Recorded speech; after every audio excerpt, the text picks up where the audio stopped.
छत्तीसगढ़ सरकार एक बार फिर से अपने वादों और घोषणाओं को अमल में लाने के लिए विवादों में आ रही है।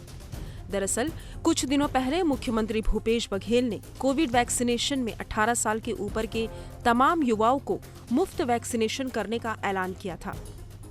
योजना एवं सांख्यिकी विभाग के प्रमुख सचिव गौरव द्विवेदी ने इसका आदेश भी जारी कर दिया है, जिसमें 90 विधायकों की विधायक निधि के 182 करोड़ रुपए मुख्यमंत्री राहत कोष में जमा करने का ऐलान है, जिसके बाद प्रदेश में एक बार फिर राजनीति तेज हो चुकी है। सरकार पर आरोप लग रहा है कि एक बार फिर सरकार अपने वादों को पूरा करने में विधायकों की निधि को खत्म कर रही है। विधायक निधि क्षेत्र के जनता का अधिकार है। वो विधायक का नहीं है, वास्तविक उस क्षेत्र के जनता का अधिकार है। और सरकार के निर्णय आने के पहले भारतीय जनता पार्टी के विधायकों ने अपने विधानसभा क्षेत्र में, जिला मुख्यालय में, जिला अस्पताल है, सामुदायिक स्वास्थ्य केंद्र है, बेड की व्यवस्था के लिए, ऑक्सीजन के लिए, नए कोविड सेंटर बनाने के लिए अनुशंसाएं कलेक्टर को दे दी है। उसके बाद में सरकार का निर्णय आया है। इसलिए जो अनुशंसाएं विधायकों ने दी है, आखिर उस अनुशंसा का क्या होने वाला है आने वाले समय में। इसलिए ये अधिकार क्षेत्र की जनता का है। कोविड में ही खर्च हो और कोविड में खर्चे के लिए उस क्षेत्र की जनता के उसमें हो, तो मुझे लगता है इसका लाभ उस क्षेत्र की जनता को मिलेगा। न इसमें राजनीति के सवाल है, न कोताही बरतने के सवाल है। आप एकाएक बिना विश्वास में लिए और जिस प्रकार से निर्णय पारित किए हैं वो बिल्कुल उचित नहीं है। प्रदेश में भाजपा के विरोध को लेकर प्रदेश के मुख्यमंत्री भूपेश बघेल ने तर्क दिया है कि केंद्र सरकार ने जब सांसद निधि में कटौती की थी तो क्या सांसदों से पूछा गया था। कांग्रेस का कहना है कि ऐसे विपरीत समय में छत्तीसगढ़ सरकार यदि कोविड वैक्सीनेशन का पूरा खर्च उठा रही है तो राजनीति न करके भाजपा को भी इसका स्वागत करना चाहिए।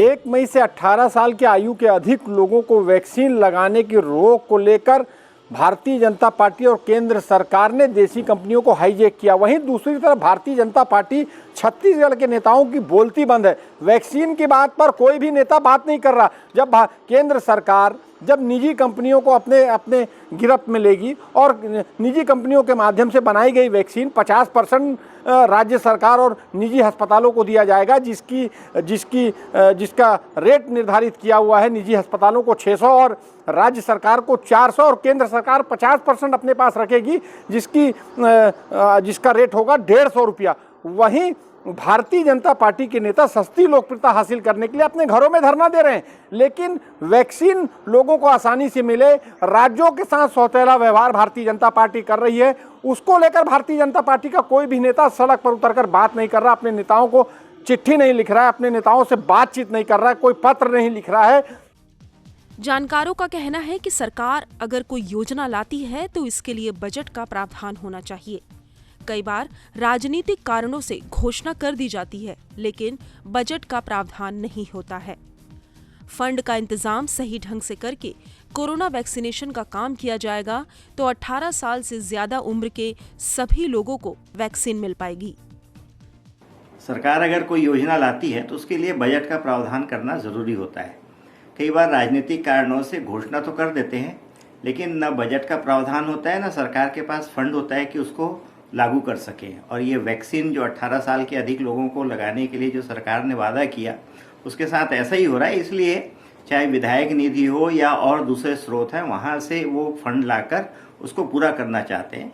ये अच्छी बात है कि सरकार फ्री में लगा रही है, लेकिन फंड का इंतजाम कर करके अगर सही ढंग से करेगी तब इसका फायदा सभी लोगों को, 18 वर्ष से अधिक उम्र के लोगों को मिल पाएगा। छत्तीसगढ़ में सत्ता सरकार संभालने के बाद से ही कांग्रेस सरकार और विवादों का चोली दामन का नाता रहा है। पहले धान के समर्थन मूल्य को लेकर केंद्र से टकराव के हालात बने। अब कोरोना वैक्सीनेशन के लिए विधायक निधि की कटौती के बाद बीजेपी विधायकों की नाराजगी झेलनी पड़ रही है। छत्तीसगढ़ सरकार अपनी घोषणाओं और इसके वादों को निभाने के मामले में एक बार फिर से विवादों में घिर चुकी है। दरअसल मुख्यमंत्री भूपेश बघेल ने एक बार फिर से वादा किया था कि प्रदेश के 18 साल से ज्यादा उम्र के युवाओं को फ्री में वैक्सीन लगाई जाएगी और इसका पूरा खर्चा राज्य सरकार वहन करेगी। लेकिन इस आदेश के कुछ दिनों बाद ही राज्य सरकार की ओर से आदेश जारी हो जाता है कि गढ़ के तमाम विधायकों 90 विधायकों की विधायक निधि को पूरी तरह से कोविड वैक्सीनेशन और कोविड आपातकाल में सरकार अधिग्रहित कर दी है, यानी विधायकों को विधायक निधि नहीं मिलेगी। इसे लेकर तमाम राजनीतिक एक्सपर्ट ने आरोप लगाया है। इसके पहले भी सरकार ने तमाम तरह की घोषणाएं की हैं, चाहे वो किसानों से 2500 रुपये समर्थन मूल्य का वादा हो या भी अन्य तरह की घोषणाएं हो। इस तरह के वादे निभाने की जब बारी आती है तो छत्तीसगढ़ सरकार, केंद्र सरकार या फिर दूसरी तरह के अन्य लोगों पर अधिकारों पर अधिग्रहण करती है, और यही इस बार भी देखने को मिल रहा है। कहीं ना कहीं छत्तीसगढ़ में एक बार फिर से वैक्सीनेशन को लेकर सियासत तेज हो चुकी है। मयंक ठाकुर, ईटीवी भारत, रायपुर।